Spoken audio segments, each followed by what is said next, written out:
appartient. L'humanité l'appartient. Qu'est-ce que nous pouvons donner à Dieu sinon que notre adoration? Sois béni, homme de Dieu. Il n'y a que ton adoration que tu peux donner à Dieu. Et c'est quelqu'un qui comprend ça. Il n'y a que ton adoration.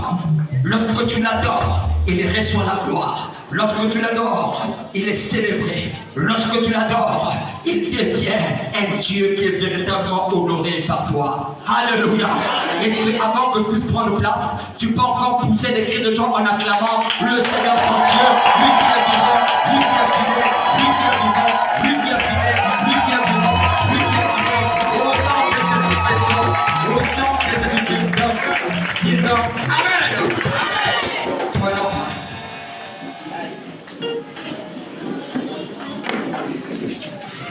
Je vais commencer ce moment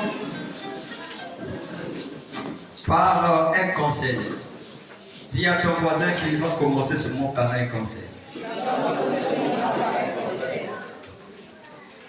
Je ne te conseille pas comme étant quelqu'un qui a beaucoup appris à l'école, ni encore comme quelqu'un qui a beaucoup d'argent ou comment.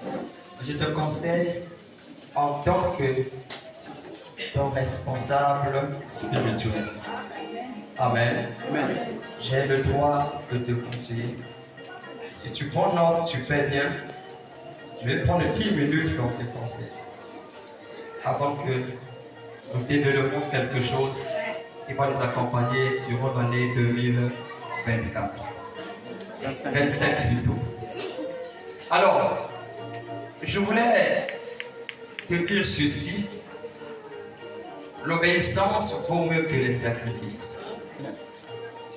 L'obéissance vaut mieux que les sacrifices. Un enfant obéissant auprès d'un père ou une mère, même si cet enfant ne donne pas l'argent à papa et maman, du fait qu'il est ou elle est obéissant à ses parents, elle ou il reçoit un privilège particulier. La plupart en face de moi, vous êtes les pères de famille, vous connaissez que le premier commandement en tant que chrétien qui a une grande promesse est intitulé « Enfants, obéissez à vos parents ». N'est-ce pas?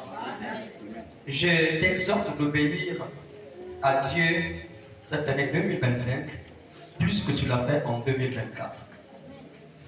C'est-à-dire que si ton obéissance était en 30%, fais le tout qu'elle monte à 40-50%. Pourquoi pas 80%? Pourquoi pas 90%? Pour ne pas exagérer à 100%. Je prends l'exemple de certains programmes que nous faisons ici, dans ces ministères que Dieu nous inspire. Et souvent, nous faisons un constat où l'obéissance est devenue comme celle des lèvres seulement et non celle du cœur. Lorsque vous n'obéissez pas au programme de l'Église, ce n'est pas à un homme que vous désobéissez. Vous désobéissez à Dieu. Amen.